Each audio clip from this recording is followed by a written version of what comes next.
checking out this CVHE. We were pulling the vacuum on just before the holiday break, and we're back here. Vacuum did great over the 4 days we were gone.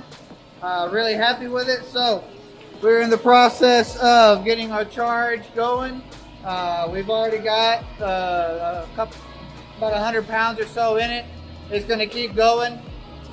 So at this point, we're in the final stages of this project and getting the charge backed up, getting everything in there. How you doing, Andrew? Want to say hi? Want to say hi? And getting the final charge in, getting this thing back online, and making sure the customer's happy. Some hurdles to jump on this one.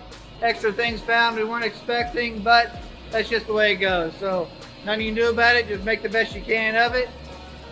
We'll hopefully be getting this chiller back online the next couple of days.